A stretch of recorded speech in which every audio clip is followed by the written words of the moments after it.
नमस्कार, आप देख रहे हैं कैपिटल टीवी का खास शो महाराष्ट्र फाइल्स। आपके साथ मैं हूं परवीन शेख।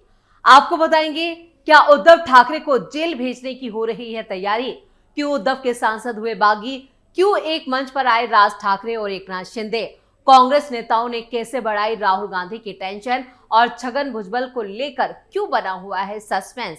इसके अलावा जानेंगे कौन किसकी बढ़ा रहा है टेंशन, कौन किसे दे रहा है चुनौती। साथ ही आपको इन सभी खबरों से कराएंगे रूबरू। लेकिन तमाम बड़ी खबरों में आगे बढ़ने से पहले एक नजर डालते हैं महाराष्ट्र की टॉप हेडलाइंस पर। महाविकास आघाड़ी सरकार में देवेंद्र फडणवीस एकनाथ शिंदे को फर्जी केस में फंसाने की रची गई थी साजिश, जांच के लिए एसआईटी का गठन।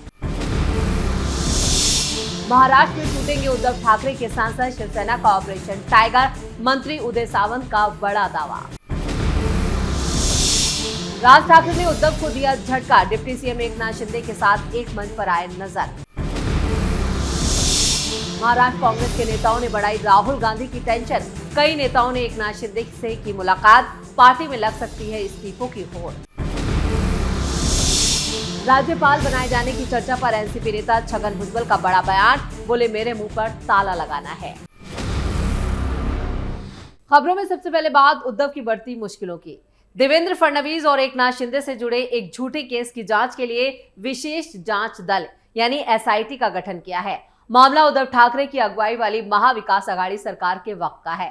एनडीए सरकार ने 2022 में विपक्ष के तत्कालीन नेता देवेंद्र फडणवीस और एकनाथ शिंदे को झूठे मामले में फंसाकर गिरफ्तार करने की साजिश रची थी। हालांकि उस वक्त एकनाथ शिंदे महाविकास आघाड़ी सरकार का ही हिस्सा थे। इसका खुलासा पूर्व डीजीपी संजय पांडे और उस वक्त के डीसीपी लक्ष्मीकांत पाटिल के बीच एक ऑडियो क्लिप के वायरल होने के बाद हुआ था। फडणवीस के भरोसेमंद सहयोगी प्रवीण दारेकर ने दिसंबर 2024 में नागपुर में राज्य विधानमंडल के शीतकालीन सत्र के दौरान ये मुद्दा उठाया था। दारेकर ने उस वक्त खुलासा किया था कि कथित तौर पर साजिश से जुड़े ऑडियो क्लिप प्रमुख टीवी चैनलों पर दिखाए गए थे।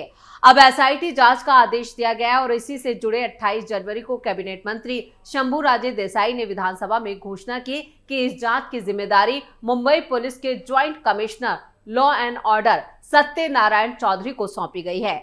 4 सदस्यीय जांच टीम में राज्य रिजर्व पुलिस बल के उप महानिरीक्षक राजीव जैन और मुंबई पुलिस उपायुक्त नवनाथ धावले और सहायक आयुक्त अधिकर राव पोल भी शामिल है। इस एसआईटी को 30 दिनों में सरकार को अपनी रिपोर्ट सौंपने का आदेश दिया गया है। विपक्ष ने इन दावों का मजाक उड़ाया है और कहा है कि सवाल ये कि महायुति सरकार 3 साल से ज्यादा वक्त से सत्ता में है।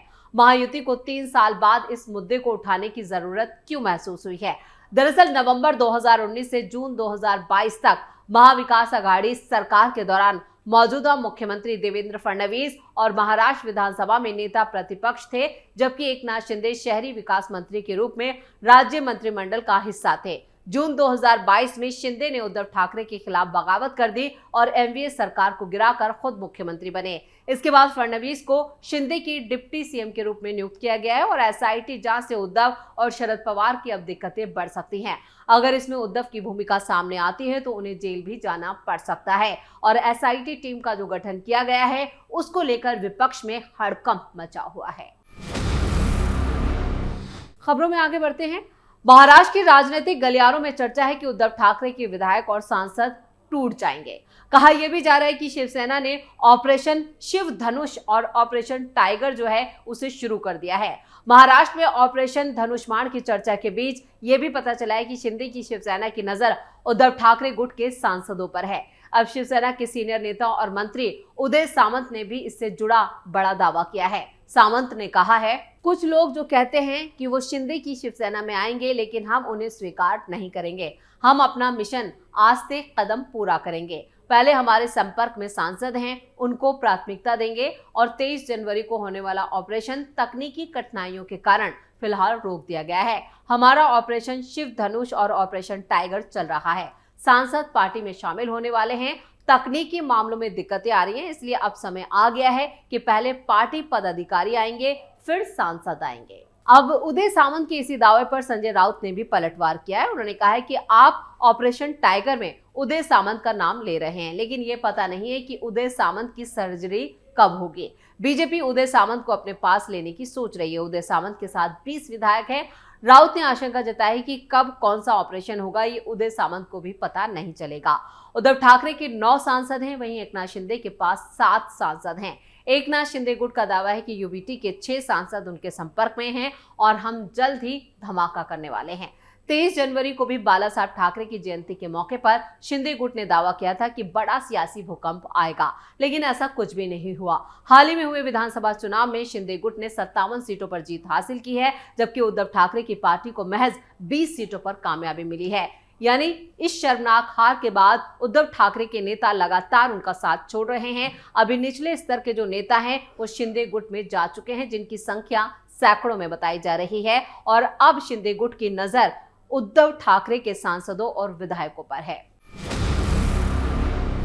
और खबरों में अब बात राज ठाकरे और एकनाथ शिंदे की नजदीकियों की। थिएटर अकेडमी के एक कार्यक्रम में डिप्टी सीएम एकनाथ शिंदे और महाराष्ट्र नवनिर्माण सेना के अध्यक्ष राज ठाकरे शुक्रवार को पुणे में एक ही मंच पर नजर आए, जिससे राजनीतिक हलकों में यह चर्चा तेज हो गई है कि राज ठाकरे एकनाथ शिंदे के साथ जा सकते हैं। इस कार्यक्रम में राज ठाकरे रोजगार हमी योजना मंत्री भारत गोगावले और सांसद श्रीरंग बारणे, विधायक विजय शिवतारे, विधायक सिद्धार्थ शिरोले और थिएटर अकादमी के अध्यक्ष प्रसाद पुरंदरे और थिएटर अकादमी और महाराष्ट्रीय मंडल के पदाधिकारी मौजूद थे। एकनाथ शिंदे और राज ठाकरे के एक मंच पर आने से कई कयास लग रहे हैं। खबरें तो ये आ रही थी कि बीएमसी चुनावों से पहले उद्धव यानी ठाकरे बंधु एक हो सकते हैं, लेकिन यहाँ तो उल्टी गंगा बह रही है। राज ठाकरे और एकनाथ शिंदे अब साथ आते हुए नजर आ रहे हैं, तो इससे उद्धव ठाकरे को बड़ा झटका लग सकता है। और खबरों में आगे का रुख करते हैं। पुणे के पूर्व सांसद रविंद्र धांगेकर के बारे में कहा जा रहा था कि वो कांग्रेस छोड़ सकते हैं, लेकिन उन्होंने शुक्रवार को इससे इनकार कर दिया। अब ये चर्चा तेज हो गई है कि जब उन्होंने एक दिन पहले डिप्टी सीएम एकनाथ शिंदे से मुंबई में मुलाकात की थी तो उसके क्या मायने हैं। एक इंडियन एक्सप्रेस की रिपोर्ट के मुताबिक रविंद्र धांगेकर ने कहा है, नहीं, मैं कांग्रेस नहीं छोड़ा। अगर मुझे कांग्रेस छोड़ना होता तो मैं उसे नहीं छिपाता। मैं डिप्टी सीएम से कुछ काम के सिलसिले में कल मिला था।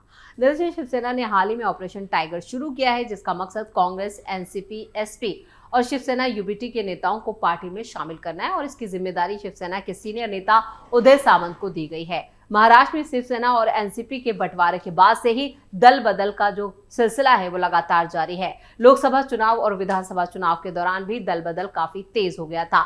लोकसभा और विधानसभा चुनाव में हारने के बाद से रविंद्र धांगेकर दुखी है। 2023 में कस्बा विधानसभा सीट से चुनाव जीतने के बाद धांगेकर ने कांग्रेस के निराश कार्यकर्ताओं में जान फूंक दी थी। उसके बाद से कांग्रेस ने उन्हें पुणे में पार्टी का मनोबल बढ़ाने की जिम्मेदारी दी थी, जहां कांग्रेस के प्रदर्शन में लगातार गिरावट आ रही है। इधर रविंद्र धांगेकर के कांग्रेस छोड़ने की अटकलों पर पार्टी के कई नेताओं के बयान भी सामने आए हैं। कांग्रेस नेता मोहन जोशी रविंद्र धांगेकर से मिलने उनके घर तक गए थे और इस मुलाकात के बाद से उन्होंने मीडिया को बताया कि धांगेकर कांग्रेस नहीं छोड़ रहे हैं।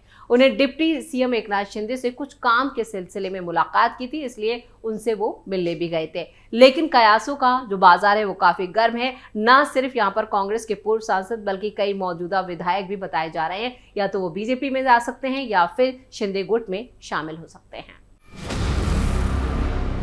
और खबरों के आखिर में बात छगन भुजबल की। एनसीपी के सीनियर नेता छगन भुजबल जो है उन्होंने अपने तेवर फिर से कड़े कर लिए। उन्होंने कहा है कि मुझे किसी राज्य का राज्यपाल बनाना मेरे मुंह पर ताला लगाने जैसा होगा। मेरा काम समाज के गरीब और वंचित वर्गों के अधिकारों के लिए लड़ना है।